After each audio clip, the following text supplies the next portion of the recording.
What you see on the news is not politics, is not a dispute over square miles of sand.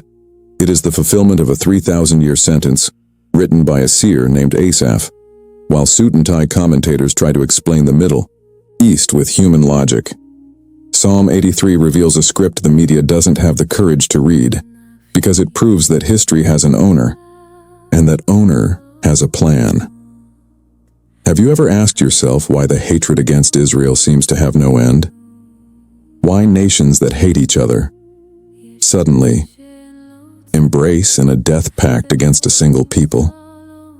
If you seek the truth, hidden beneath the layers of propaganda, this channel is your place. Subscribe now. Don't lose the thread of this revelation, because what I'm about to show you here, no newspaper will dare to publish, and no shallow religion will be able to explain. Asaph was not merely composing a song for the temple choir. He was recording a war oracle, a prophetic map of a time when diplomacy would die, and survival would be the only language spoken. He saw a confederation of peoples with an objective that makes the blood run cold, a hatred that cannot be extinguished by peace agreements signed in Washington or in Geneva. Read with me verse 4. Come, let us cut them off as a nation, that the name of Israel may be remembered no more. Notice the depth of this.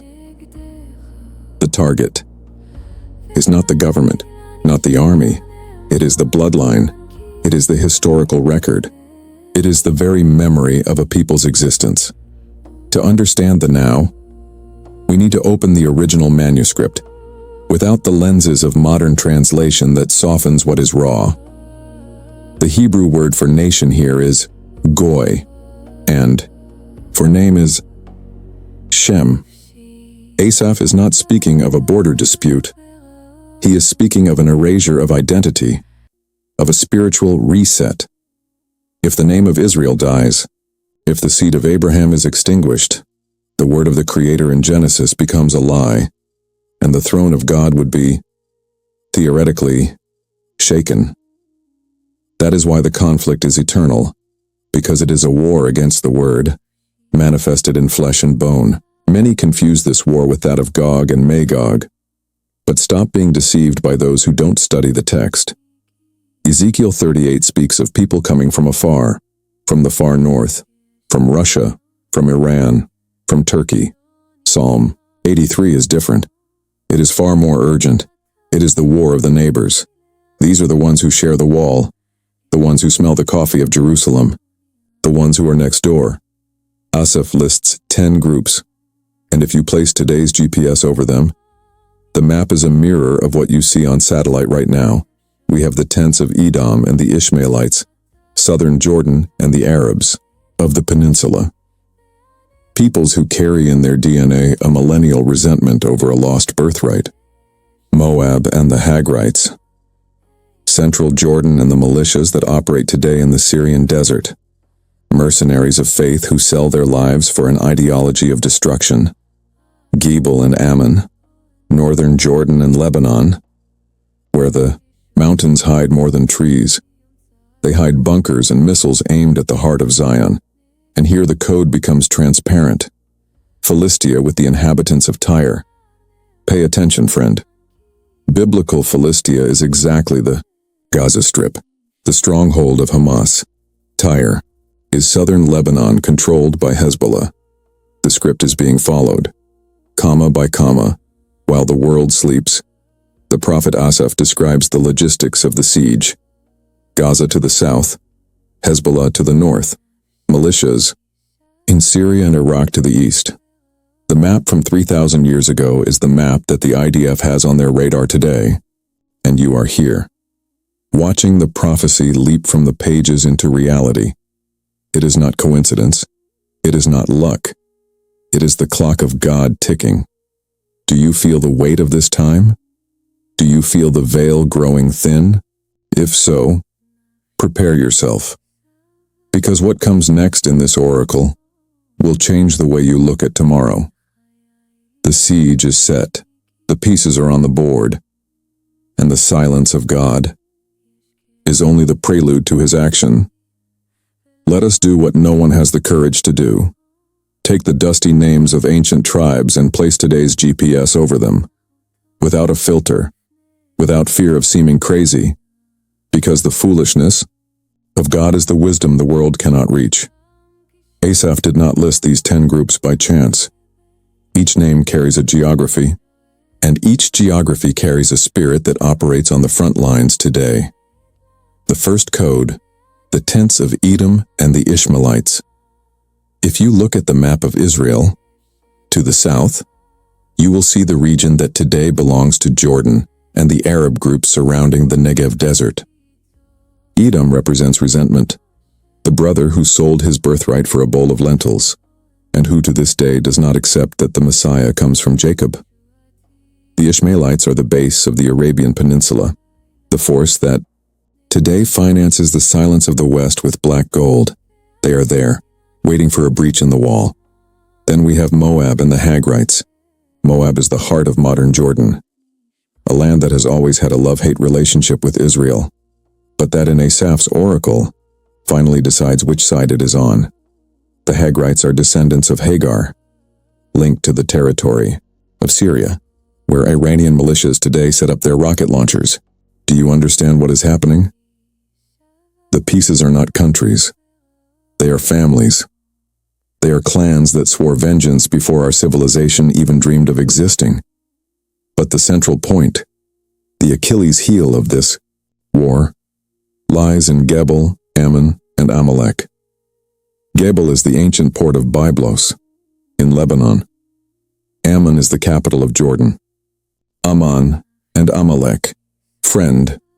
Amalek is the spirit of pure anti-Semitism, the group that attacked the weak and the weary when Israel was leaving Egypt. Today, Amalek manifests itself in the Sinai, in the arms trafficking, networks that fuel the terrorism trying to infiltrate through the southern borders. And here, the mask falls completely. Philistia with the inhabitants of Tyre. You don't need to be a trained theologian to understand this. Philistia is the territory of ancient Gaza, the place where Samson fell, the place where the giant Goliath was born. And who governs Gaza today? Who has sworn to erase the name of Israel from the face of the earth? Hamas. They are the geographical and spiritual heirs of the Philistines. Tyre is southern Lebanon, the fortress of Hezbollah. Asaph's oracle describes exactly the axis of resistance that Iran coordinates. A pincer that squeezes Israel from the north and south at the same time. We still have Assyria. In Asaph's time, Assyria was the empire of terror. Today, it is the territory comprising Iraq and part of Syria. That is where the missile caravans pass, the kamikaze drones, the logistics that sustain the siege. Psalm 83 says that Assyria has joined them to help the children of Lot. That is, the regional powers are providing the necessary support for the smaller groups to do the dirty work. Never in the history of humanity have all these groups been coordinated in this way, with this level of technology, and with this level of hatred, for a war of total extermination. What you see on the IDF radar today, the red lights indicating missiles coming from Gaza, from Lebanon, from Iraq, is only the visual translation of Psalm 83. Do you understand the privilege and the responsibility of being alive to witness this? The script is being followed to the letter. While the UN debates useless resolutions, the neighboring nations are positioning themselves for checkmate. The map from 3,000 years ago is not a historical document. It is a satellite photo from last night. And if the siege is set, it is because God's time to act is closer than you imagine. The question that hangs in the air is, why now? Why has this alliance, always disunited, suddenly decided to unite unanimously? The answer is not in geopolitics. It is in the spiritual world, where the name of YHWH is more disturbing than any army of flesh. The next chapter of this oracle will show you what happens when fire touches the forest. And I hope you are ready, friend. Stop and think. Why does the entire world seem to have lost its mind at the same time? Why do cities like London, Paris, New York stop to protest against a small strip of land no larger than a small state?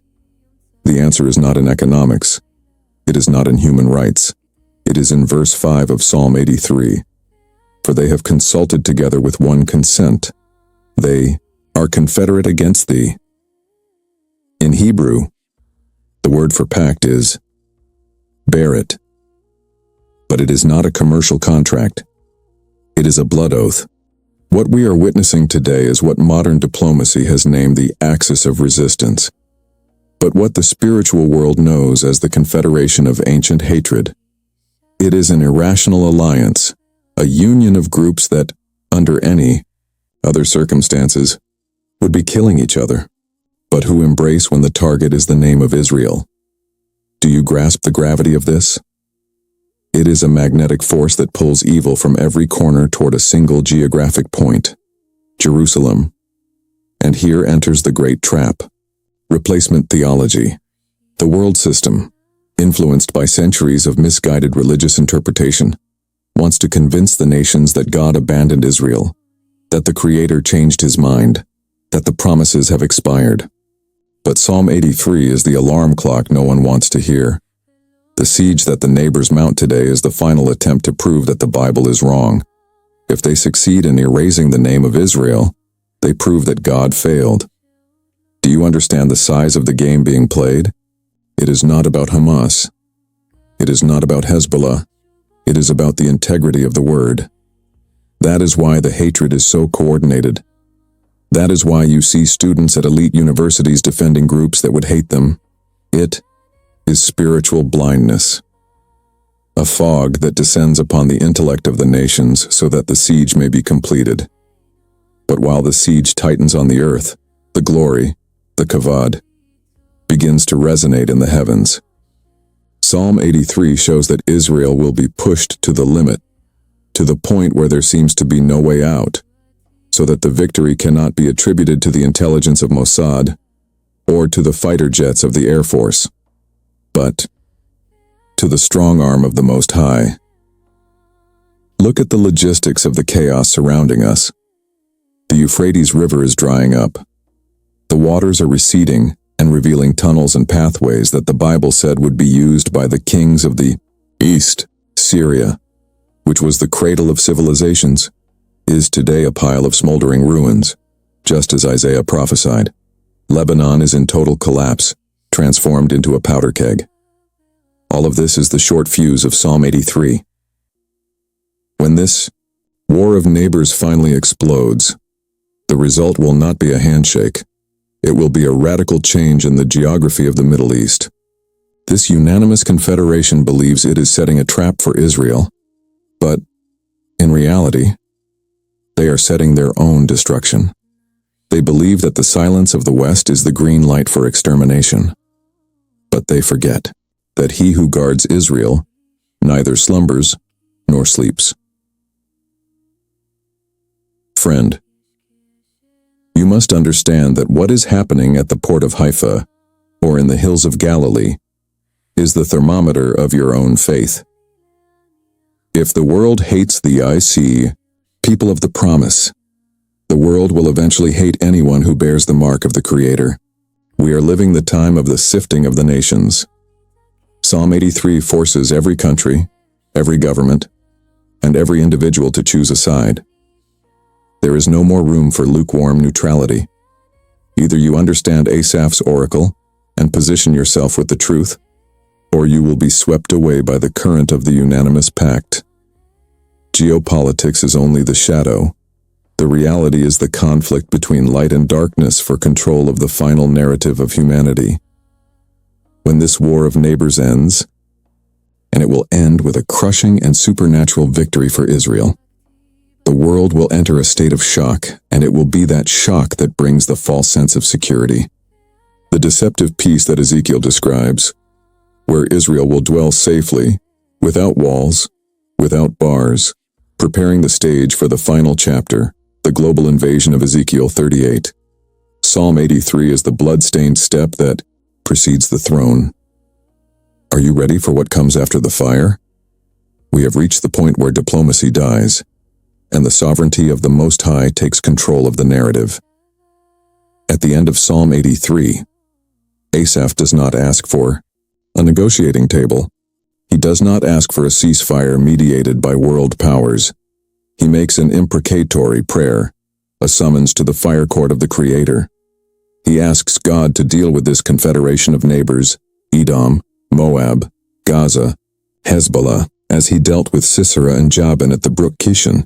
Do you remember what happened at Kishon? It was an intervention that defied military logic. The enemy army had iron chariots, cutting-edge technology for the time, overwhelming numerical superiority. But, out of nowhere, the sky opened, the brook overflowed, and turned the battlefield into an impassable swamp. The tanks of antiquity became stuck in the mud, and the warriors fled on foot, humiliated by the nature that responds to the command of YHWH. This is exactly what Asaph is prophesying. For our days, the outcome of this war of neighbors will not be decided in a cabinet in Tel Aviv. It will be decided by the arm that moves the clouds and the hearts. Notice verse 14. The language is frighteningly modern. As the fire burns a wood, and as the flame sets the mountains on fire. Friend 1. This describes 21st century warfare. Interceptor missiles, phosphorus explosions, drones falling like stars of fire upon enemy positions. But Asaph sees beyond the technology. He sees the spiritual panic, the mental confusion that will fall upon those who swore to erase the name of Israel. Persecute them with thy tempest, and make them afraid with thy storm. Do you realize that what is coming upon Gaza and southern Lebanon is not merely a ground offensive? It is a storm of judgment. The world will look and say it was luck, that it was strategy. But those who know Asaph's oracle will know it was the kavod, the heavy glory, crushing the pact of hatred.